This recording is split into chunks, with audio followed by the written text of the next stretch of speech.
તમારું સ્વાગત છે મારા કિચનમાં. આજે આપણે બનાવીશું ક્રિસ્પી એવો ટેસ્ટી ચટપટો બટેટાનો નાસ્તો.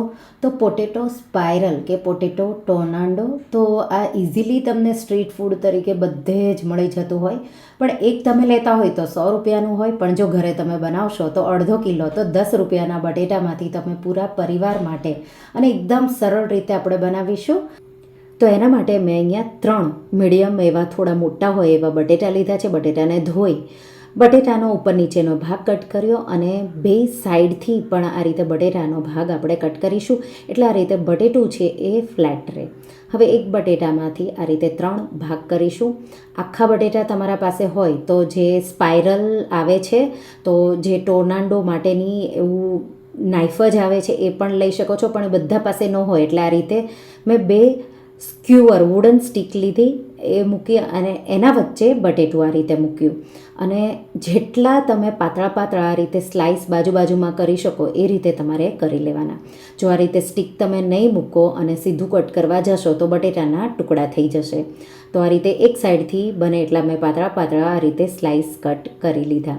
હવે બટેટાની સાઈડ ચેન્જ કરીશું અને થોડું ક્રોસમાં, અને બહુ ડીપ સુધી નથી હવે જવાનું, લાઇટ આ રીતે તમારે કટ કરી લેવાનું.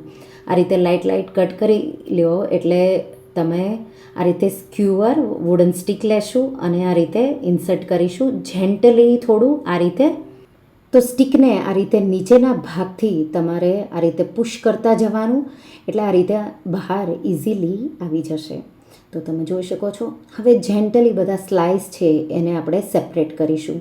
તો આ રીતે લાઇટલી તમારે આ રીતે ગેપ આપવાનો અને તૂટી ન જાય એ રીતે જેન્ટલી તમારે આ રીતે સ્લાઇસને એક સ્લાઇસને સેપરેટ કરતા જવાનું. અને આ રીતે આપણે સ્પાઇરલ જે કટ કર્યા એને ઠંડા પાણીમાં, તો આઈસ કોલ્ડ વોટરમાં આપણે મૂકીશું.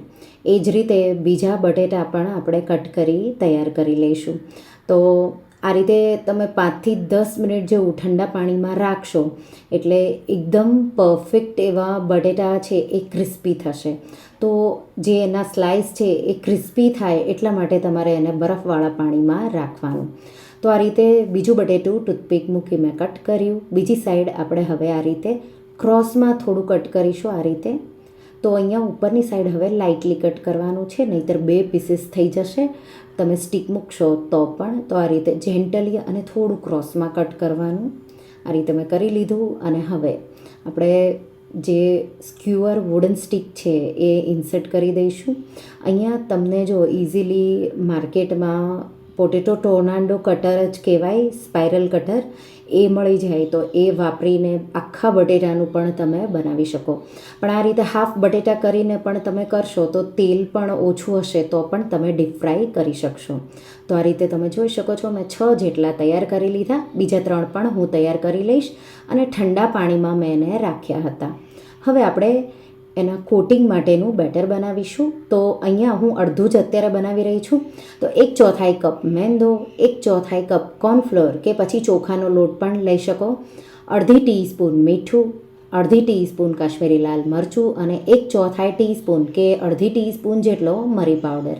એમાં 1/4 કપ જેટલું પાણી ઉમેરી અને એકદમ સારી રીતે ફેટી મિક્સ કરી દઈશું. અને હવે જે આપણે સ્ટીકમાં બટેટા કટ કરી તૈયાર રાખ્યા છે એ એક લઈ અને ચમચીના મદદથી બધી સાઈડથી કોટ થઈ જાય એ રીતે આપણે એને કોટ કરીશું. તો આ રીતે. તો અહીંયા અમે બેટર હજી અત્યારે અડધી જ સામગ્રીઓનું બનાવ્યું છે, જેમ જરૂર લાગે એમ હું બનાવી લઈશ. તો આ રીતે તમે જોઈ શકો છો મેં એકદમ સારી રીતે કોટ કરી લીધું.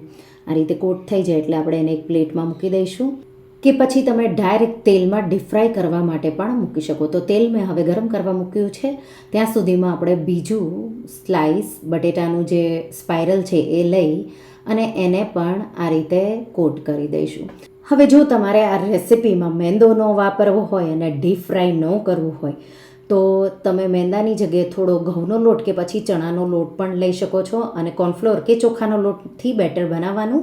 અને એર ફ્રાયરમાં તમે એર ફ્રાય મોડ પર 15 મિનિટ માટે થોડું સ્પ્રે કરવાનું તેલ અને ફ્રાય કરવાના.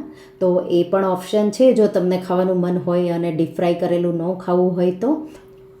હવે તેલ ગરમ થઈ ગયું છે અને 2 મેં સ્ટીક તૈયાર કરી લીધા છે, વુડન સ્ટીક. તો એને આપણે ઓઇલમાં ઉમેરી દઈશું. આ રીતે તમે એને થોડું પુશ કરી અને આ રીતે તેલમાં જવા દેવાનું. અહીંયા જે પણ તમે કડાઈ લો એ થોડી છીછરી અને મોટી હોવી જોઈએ, તો તમે 2 થી 3 એકસાથે પણ ઉમેરી શકો. 2 મિનિટ જેવું મેં મીડિયમ હાઈ ફ્લેમ પર ફ્રાય કર્યું, એની સાઈડ ચેન્જ કરી પાછું આપણે 2 મિનિટ જેવું મીડિયમ હાઈ ફ્લેમ પર ફ્રાય કરીશું. તો આ રીતે તમે જોઈ શકો છો, મેં બહુ વધારે તેલ પણ નથી લીધું અને કડાઈ આવી મોટી તમે લેશો છીછરી તો પણ તમે આ રીતે ફ્રાય કરી શકશો. તો બે સાઈડ 2 મિનિટ જેવું મીડિયમ હાઈ ફ્લેમ પર ફ્રાય કરી અને આ રીતે મેં એને કિચન પેપર પર કાઢી લીધા. તો આ રીતે મેં 4 ફ્રાય કરી તૈયાર કરી લીધા. હવે એક મસાલો બનાવીશું. એના માટે એક વાટકીમાં 1 ટીસ્પૂન આમચૂર પાવડર, 1 ટીસ્પૂન કાશ્મીરી લાલ મરચું કે તીખું બનાવવું હોય તો તીખું મરચું, 1/4 ટીસ્પૂન જેટલું મીઠું, 1 ટીસ્પૂન સંચળ તો બ્લેક સોલ્ટ, અડધી ટીસ્પૂન દળેલી ખાંડ કે સાકર, 1 ટીસ્પૂન શેકેલા જીરાનો પાવડર, 1 ટીસ્પૂન ચીલી ફ્લેક્સ અને 1 ટીસ્પૂન પિઝા સિઝનિંગ. તો એમાં ગાર્લિક આવે, એમાં થોડો જિંજર પાવડર પણ આવે, થોડો અનિયન પાવડર, ઓરેગાનો અને બધું મિક્સર આવે એ મેં ઉમેરી મિક્સ કરી દીધું. હવે જે આપણે બટેટાના સ્પાઇરલ કે બટેટાના સ્ક્યુઅર તૈયાર કર્યા છે એના પર આ મસાલો ગરમ ગરમ હોય ત્યારે જ છાંટી લેવાનો આ રીતે. અને બહુ સિમ્પલ એવો મસાલો છે, 1 મિનિટમાં બની જશે અને આ રીતે સ્પાઇરલ પર તમારે છાંટી દેવાનો. આ રેસિપીમાં તમને 10 થી 15 મિનિટ જેવું જ લાગશે બનતા અને ખૂબ જ ટેસ્ટી એવી બનશે. તમે જો એકવાર ઘરે બનાવશો તો આ વારંવાર બનાવશો. તો આ રીતે ટેસ્ટ પ્રમાણે મસાલો છાંટી દઈશું અને સર્વિંગ પ્લેટમાં કાઢીશું. ઉપરથી તો આ રીતે તમે બહાર ખાતા હોય તો મેયોનીઝ કે પછી જે ચીઝ સ્પ્રેડ આવે એનાથી પણ આ રીતે તમે લાઇનિંગ કરી શકો. થોડું ટમાટો કેચઅપ, થોડું આપણે ચીઝ ખમણી દઈશું અને થોડા લીલા ધાણા. ચીઝ ઓપ્શનલ છે, તમારે એકલું ક્રિસ્પી ખાવું હોય તો કાંઈ ઉપર ઉમેરવાની જરૂર નથી, માત્ર મસાલો છાંટો અને ખાવાનું. બહુ ટેસ્ટી એવું સિમ્પલ એવો આ બટેટાનો નાસ્તાની રેસિપી જરૂરથી ટ્રાય કરજો. તો તમને આ રેસિપી કેવી લાગી મને કમેન્ટમાં જરૂરથી જણાવજો. અને જો તમને આ રેસિપી ગમી હોય તો વિડીયોને લાઇક કરજો, શેર કરજો અને મારા ચેનલને સબસ્ક્રાઈબ કરજો. અને આવી જ નવી રેસિપીઓ માટે તમે બેલ આઇકન બટનને પ્રેસ કરજો. Thank you for watching.